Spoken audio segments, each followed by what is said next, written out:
Hello and welcome to Everyday Law, the show that demystifies the law for you and your family. I'm your host, Attorney Robert Monahan, and I'm joined today by Cathy Harvey. Welcome to the show, Cathy. Thank you, Bob. I was really surprised you called. Yeah, I'm excited to have you here.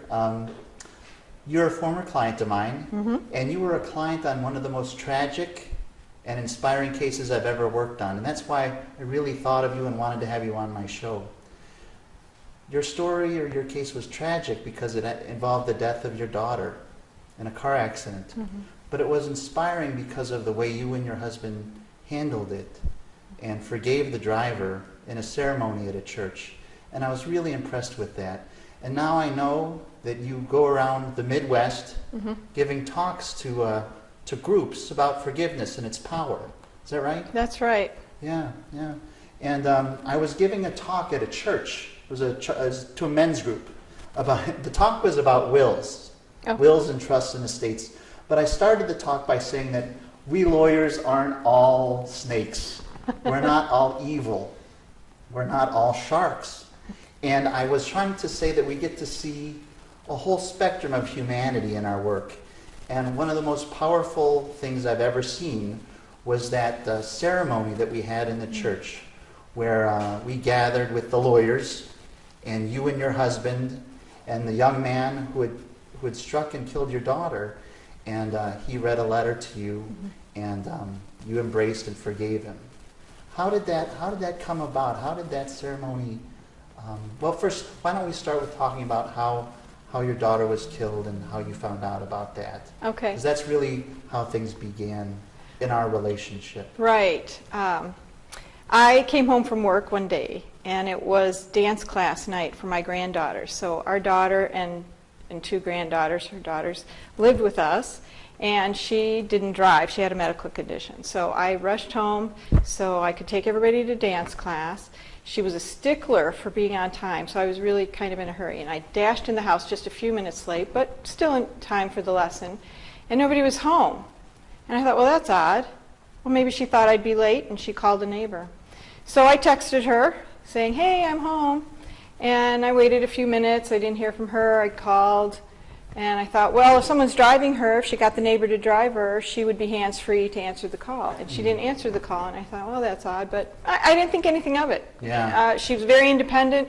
She's been running and biking and getting herself around without a car for years. Yeah. And she took care of herself. So I made a peanut butter sandwich, and I sat down to watch whatever game show was on at 5:30 in the afternoon. And I just kind of forgot about that momentarily, and then there was a knock on the door. Yeah. And I went to the door, and through the window I could see a man in black. And when I opened the door, there were two men in black. And I thought, oh, that's odd. Oh. And I just, hello, and they said, does Cathy Harvey live here? And I said, yes, she lives here. I'm her mom. I'm the homeowner. And they didn't say anything, got a little awkward, and I said, can I help you? And they wanted to know if they could come in. And I thought that was odd. Yeah. I thought they were like fundraising for the police. Yeah. And in the past, the police wouldn't come in the house. So I thought there was a policy, don't go in the homes, just stay on the front porch. And I just said, okay. And I opened the door and let them in, and for a second I was very nervous. I thought, oh, I didn't ask for any ID, this could be dangerous. But then I thought, I didn't sense any danger. Right. So I just, opened the door, let them in, we sat down. One of the gentlemen invited me to sit down, on the couch, and I thought, this is so odd, they're inviting me to sit down in my own house. Yeah, it's your house. It's your house, and they're saying, I had no premonition. I had no Yeah. negative feeling, no sense that anything was wrong. And so I sat down, and across from them, they sat down, and the one gentleman, who I learned later was the coroner, asked again for my ID. He felt a little awkward. Your ID? He asked for my He comes ID. in your house, he asks you for your ID. Yeah. And It's I'm sure he wanted to know he had the right person. And I said, yes, I'm Cathy Harvey. Do you want to see my license? And he said, no, that's okay. And then he just paused, and he looked me in the eye, didn't give any introduction, and he just said, your daughter was riding her bike on Highway 45 and was hit by a car and killed. Yeah. So just that simple sentence, there wasn't any little lead up like, Mrs. Harvey, I'm really sorry, I have some difficult news to tell you, or something like that. But that was okay. I like to accept the facts. Yeah. I just like the straight facts.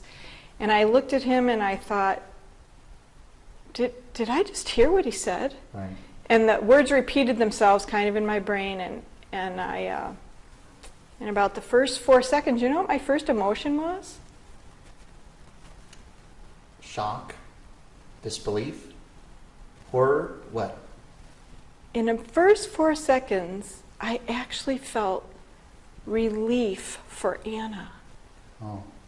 She had a really hard life trying to get around without a car, single mom, trying to raise her 2 girls. She didn't have a job at the time. Things were very, very stressful for her. She was studying nursing at CLC? She was studying, close, physical fitness. Physical therapy, yeah, that's yeah, right. health and wellness. And, you know, because of our belief and faith in Jesus Christ, I really believed Anna was in heaven. And so I felt relieved. Wow. Her struggled life was over. Okay. But it took about 15 seconds for me to think about the girls. Yeah. And then my body had an emotional, really 'Cause physical Anna had reaction. these 2 daughters Yes. who lived with you and, Yes. and Anna. Yes. And she had 3. One was with her brother, safely with her brother, been adopted years earlier, but she had these 2. And my stomach just started to quiver and shake from the inside out. And I just said, oh, the girls. What Yeah. about the girls? And the coroner quickly assured me that they were with a friend or a neighbor, relative, Nate. And he said, do you have a relative, Nate? And I said, no, we have a neighbor. He said, they're with him. And so I thought, okay, they're safe, they're good. What do I do now? Yeah. And so that's how I found out about it. You know, they just came to the door, knocked on the door, and told me. And the young man who killed your daughter was driving a car Yes. on 45. Yes. And I think the story was that he was going straight and got distracted by something on his left and moved the wheel to the right. And she was on the shoulder with her bike, riding her bike, and he ran over her. He struck her and killed her. Mm-hmm. Yeah. Yeah. Well, it's just a 2-lane highway. Yeah, at 45 near 83, right?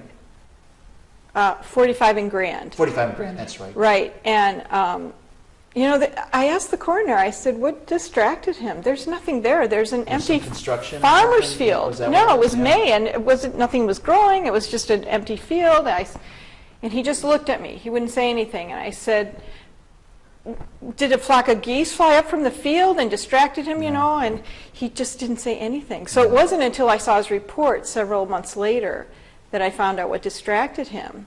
And he told the coroner and the deputy sheriff on the scene, and it was in the report, that it was a pretty day out. It had rained earlier, and the sun came out, and he was looking for rainbows. Oh, wow. And so he was driving, and he was looking well over his shoulder to see if there was a rainbow. And that turn, I think, just, you know, the movement of his head with his muscles. And it wasn't just a little look. He turned clear looking back over his shoulder. Oh. So it was pretty dramatic. And that, I think, just made caused the wheel to turn. just enough to get over that white line. And fortunately, there was a witness. So they saw what happened, and we didn't have to wonder. So that was a good puzzle piece of closure for us, that there was a witness and saw that. Because I thought, well, maybe she fell into the road or something. Yeah, but no, that's really sad. And then what was the next thing that happened? Well, I asked the coroner, I said, what should I do?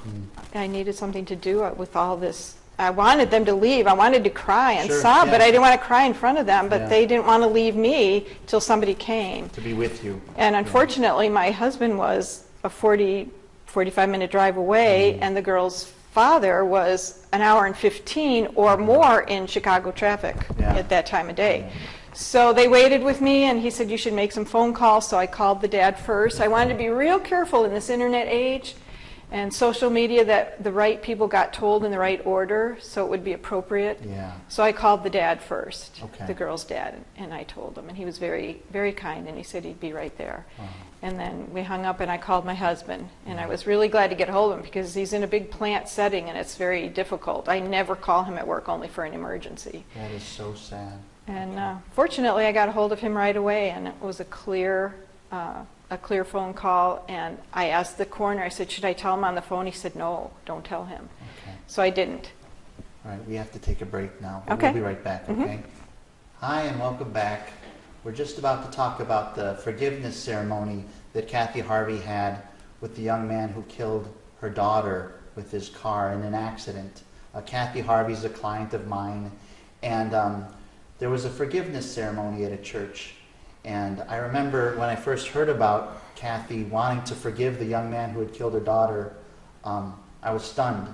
She wanted to have a ceremony where I would be there, I thought, and the other lawyer would be there, I thought, and the two families would get together and have a talk. And as a lawyer, my first instinct was, no. That's actually not how things work. That's not how it goes. But I knew the other lawyer on the other side. His name was Chuck Smith, and he's now a judge.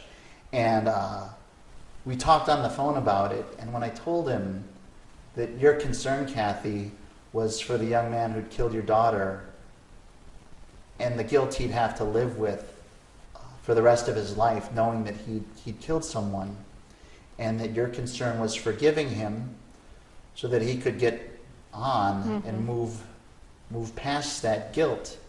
And Chuck and I are both Catholic, so we both know a lot about guilt, and we felt that we'd like to help arrange this. We'd like to be there. But I remember I read a little bit in a memoir you were writing that you had actually talked to the family about this before you had told me, and I had told Chuck about it. So can you tell me a little bit about that?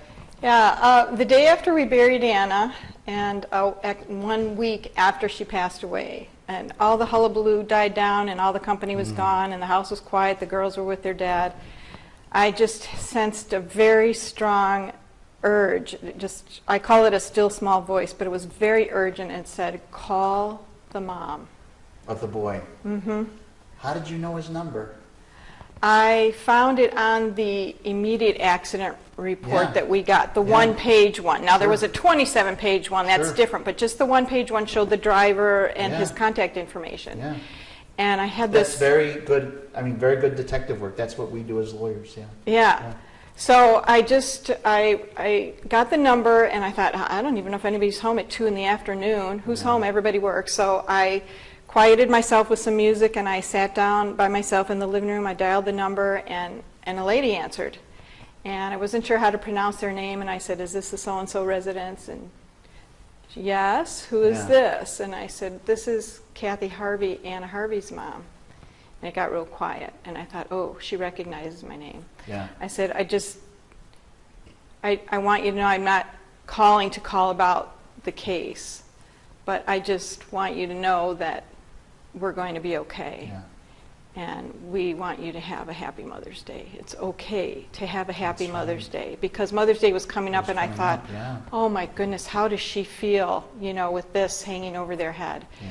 And I wanted them to know we were going to be okay. It was all right. It wasn't an accident. It was God's timing. So you had talked to her on the phone and reassured the mom of the young man that killed Anna. Yes, and the interesting thing was they shared our faith, and so we had a connection. We had this friendly connection on the phone, and I told her that the coroner had told me, without breaking any HIPAA, privacy laws, that he had a disability. Yeah. He didn't name what the disability was, and I immediately said that was okay. I actually worked at Shepherd's College, which is a college for students with disabilities in Union Grove.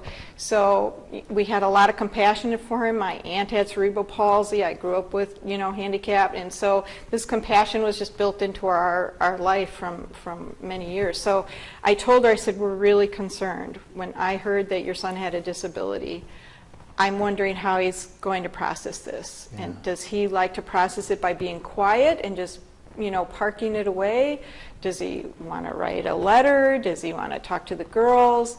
What does he need? You tell us what he needs. And so that's how it started. And I just asked that whatever he wanted to do, that we do it fairly soon, because the girls were open to forgiving him. They weren't angry either. Nobody was angry or bitter, but I didn't want them to heal for about 3 months and then all of a sudden be face to face with the driver that accidentally hit their mom and rip that scab off and start the pain again. So that's all I knew. And then the next thing I knew, my husband said, oh, Bob called and said you're going to have a meeting and they want to be there. I think, did I speak with, that we wanted to be there. You mean, so you had a conversation with with the driver's mother? Yes. Okay. And then did you tell me you wanted to do this, and then No. I set it up with Chuck, or how did it work? I don't remember. She must have talked to Chuck because she Chuck actually called me. worked for him. She worked for Chuck Smith. Yeah. So Chuck called me Yes. and said they wanted to do this, and I remember I almost got weepy on the phone. I was so moved by Oh, I didn't know that. Yeah, I almost got weepy on the phone. I was like, I couldn't believe that this is what was going to happen. For some reason, I don't remember exactly how it went. I thought you had come to me and asked me to call Chuck. All I know is Stephen got a phone call one day, and he talked about that there would be a meeting, and the attorneys wanted to be there, and I went, did want to be there. Oh, man, I don't want the attorneys to be there. You didn't want us there? No. Why not? Well, I thought, What are we doing there? It's none of our business. But we represent you. At that point, we represent you, and but you're so legal. we're legal. That's what we do. There's like a coldness to legality, Right. and I learned that he wanted to apologize. He wanted to read a letter of apology, and I knew that I wanted us to respond back with a letter of acceptance. I wanted to give him something concrete that he would know when he left that meeting. That he was there forgiven. would be no doubt. The devil wouldn't mess with his mind and say, did the Harveys really forgive you? They didn't really mean that. They were just trying to be nice. I wanted it in writing, and we all signed the letter. And so then Stephen said the attorneys wanted to be there, and I'm like, oh man, how do you craft an acceptance letter that's politically correct and legally right? And well, it's just that he's legally responsible. If there was ever a claim that had to be brought, your statements are evidence in the trial, and this was new to me. I didn't know how the law worked. Yeah, all of that could be used against you, and it wouldn't. The legal part, though, was really not that. We'll talk about that in a little bit, but let's go back to the ceremony. You didn't want us there, but I felt like we couldn't do it without being there. Because Stephen said it wouldn't happen without you there, had to be so there. I Both Chuck resigned and I had myself to be to there. just Yeah. do my best. Yeah, and you guys did great. I mean, it happened at a church, Yes. in a meeting room in a church, Yes. and you were there. Stephen was there. The girls were there. The young man was there with both parents. Both parents. Right? Both parents. And Chuck Smith and I were there, and the pastor was there. My pastor was Your there. pastor was there. Theirs was supposed to be there, but he couldn't make it. Yeah, And I then we remember had being. I think you said in your memoir that I looked a little anxious. Yes. I was a little anxious.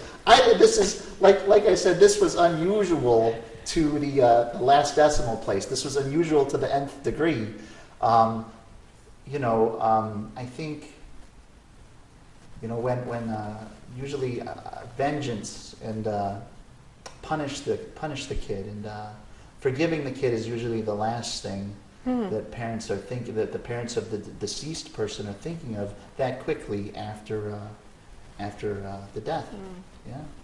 No, I was trying to think what somebody could tell me if I had done that to someone, so that I wouldn't just perseverate on that over and over. I couldn't think of how I could forgive myself, and so I was trying to think of what to do, and I just thought, we can't let this family and this young man go through life just beat down with guilt or shame or whatever. So I remember I think it started with a prayer. Then he read a letter to you and Stephen and the girls apologizing and saying he would surrender his license.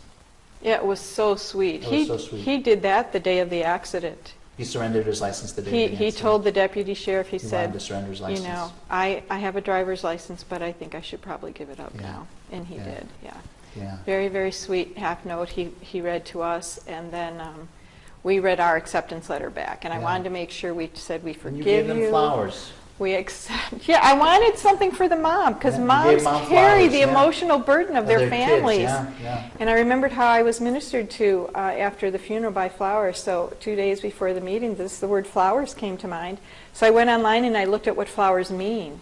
And I looked up what flower means forgiveness and what means love. And we had innocence represented for the girls, and healing was represented by peonies. And love, red roses for the love of Christ for us and the blood he shed for us for forgiveness. And then I wanted to represent heaven, because we felt that Anna, that was her new home.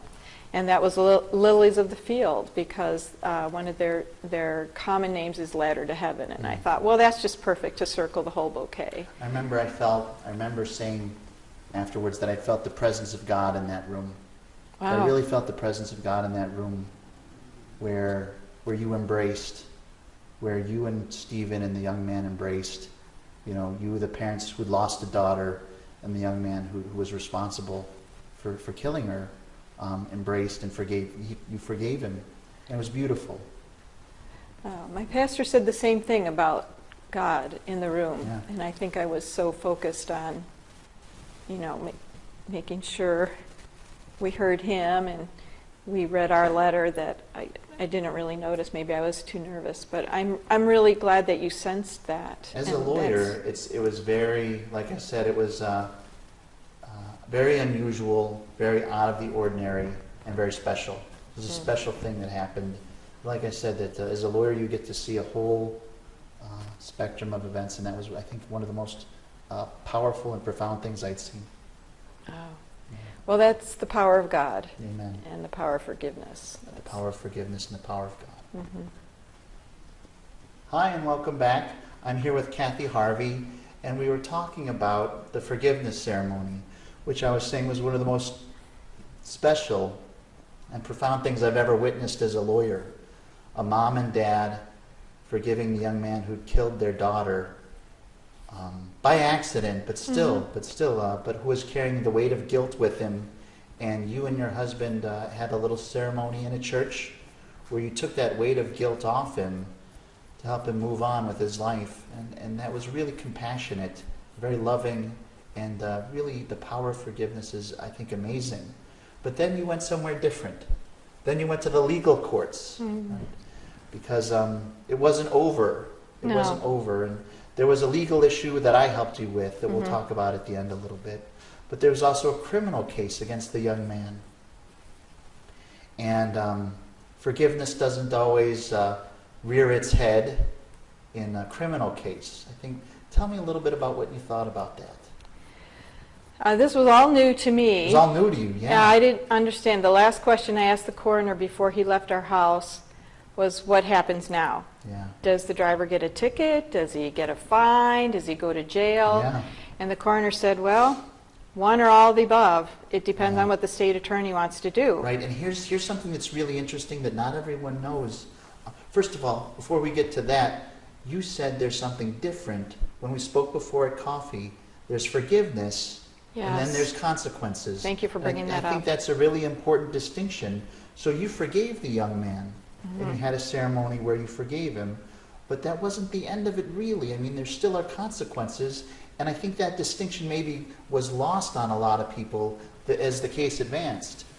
It confused a lot of people. So I found myself repeating this example over and over again. If the neighbor boy hits a league ball through your window and breaks it, you can forgive him, but he sure as well better come over and pay for the window or repair it. Right. And so I was constantly giving that example, say we forgive, but you've got to have a consequence for that action. Right, because you had told the state's attorneys about the forgiveness ceremony, and then they came back to you on the phone, and what did they say? The conversation I'm pointing to is where they wanted to give him a ticket, I think, for improper lane usage. Right. Yeah, and right. What was your reaction? A violation of lane usage, and I didn't react very Christianly. Yeah. I said, that's not fair. A person doesn't get to get in their car and kill somebody, and you just slap them on the hand with, improper lane usage. And the administrative assistant from the state attorney's office who called us. Deb is great, by the way. Deb she's is so a great. Person, and I was so sorry to stress her out. She's like, well, see, we really want you to come in and we want to talk about it. And I said, okay, we'll come in and we'll talk about it. So when they explained how all this works, there's not necessarily a set of tickets for a set of, violations. They take a lot into consideration. Was he a repeat offender? Was the weather bad? Was he speeding? Right. And what it's does like an art as much as it is. Science, they put all the details all together. These factors, and they had to get lab reports back if he was under the influence. And so we talked, and the conclusion was that